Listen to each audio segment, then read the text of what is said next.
तो बच्चों कैसे हैं आप सब। तो आज हम भरेंगे 8 गेट अभ्यास पुस्तिका भाषा भारती कक्षा 7 का कौन सा पाठ पढ़ने जा रहे हैं, चलिए देखते हैं। तो बच्चों आज हम भरेंगे पाठ 6 राखी का मूल्य। तो चलिए देखते हैं। यहाँ पर बहुविकल्पी प्रश्न दिया है। प्रश्न 1 में रानी कर्मवती का हुमायूं को राखी भेजने के पीछे मुख्य उद्देश्य क्या था, तो इसका सी नंबर आंसर सही होगा, सहायता मांगना। प्रश्न दूसरा है तत्पुरुष समास में प्रधान पद होता है, तो इसका आंसर होगा डी नंबर अंतिम। अति लघुत्तरी प्रश्न 3 है हिंदू बैग कौन था, तो हिंदू बैग हुमायूं का सेनापति। प्रश्न चौथा है रानी कर्मवती ने हुमायूं को राखी क्यों भेजी, इसका उत्तर होगा रानी कर्मवती ने हुमायूं को राखी अपनी सहायता के लिए भेजी। प्रश्न 5 है हम लोग सदियों से हंसते हंसते प्राण न्यौछावर करते आए हैं, वाक्य में रेखांकित मुहावरे का क्या अर्थ होगा, बलिदान हेतु तत्पर रहना, इसका उत्तर होगा। प्रश्न 6 है जहाँ पनाह ऐसे मग्न हैं महारानी कर्मवती ने क्या जादू का पिटारा भेजा है, वाक्य में जहाँ पनाह कौन है, तो इसका उत्तर होगा जहाँ पनाह राजा हुमायूं हैं। लघुत्तरी प्रश्न 7 है रानी कर्मवती का पत्र पढ़कर हुमायूं की जगह आप होते तो क्या करते, तो इसका उत्तर होगा रानी कर्मवती का पत्र पढ़कर मैं भी शत्रुता भुला देता और रानी कर्मवती की सहायता करता। यहाँ से है प्रश्न 8 पाठ में आए योजक चिन्ह वाले शब्दों को छांट कर लिखिए, तो इसका उत्तर हो जाएगा छोटे छोटे, सोच विचार, रस्म रिवाज, हंसते हंसते, दूर दूर, बैर विरोध।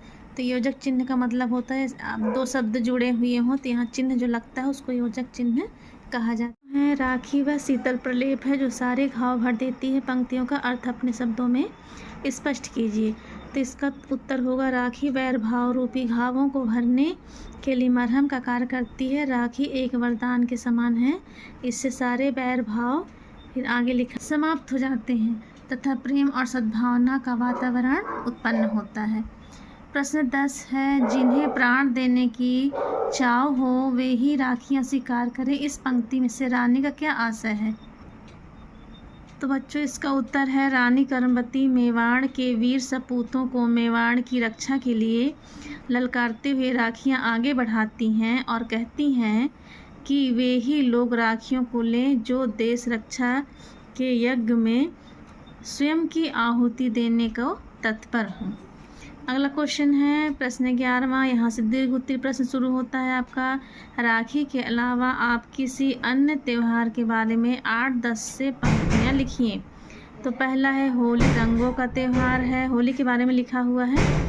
दूसरा है होली भारत के प्रमुख त्योहारों में से एक है। तीसरा होली को हर वर्ष धूमधाम नाच गाने रंगों के साथ मनाया जाता है।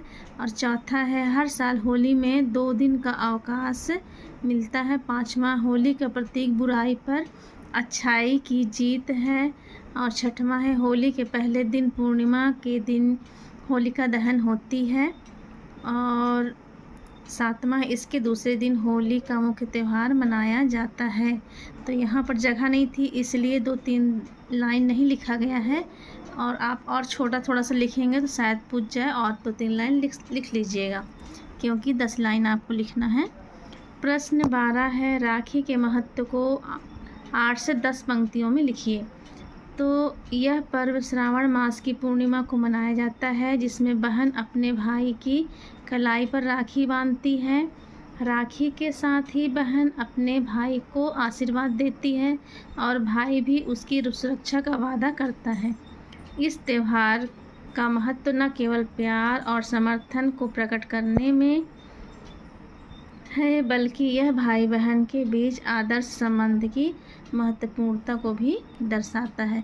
तो यहाँ से आपका ये वाला पाठ समाप्त होता है, और अगले वीडियो में फिर से एक नए पाठ के साथ मिलते हैं। तब तक के लिए आप मेरे चैनल में यदि नए हैं तो प्लीज़ मेरे चैनल को सब्सक्राइब कीजिए, लाइक कीजिए और कमेंट कीजिए, और बेल आइकन बटन को प्रेस कीजिए ताकि हर नए वीडियो का नोटिफिकेशन आपको मिलता रहे। तो चलिए विदा लेते हैं, तब तक के लिए bye bye. Thank you for watching.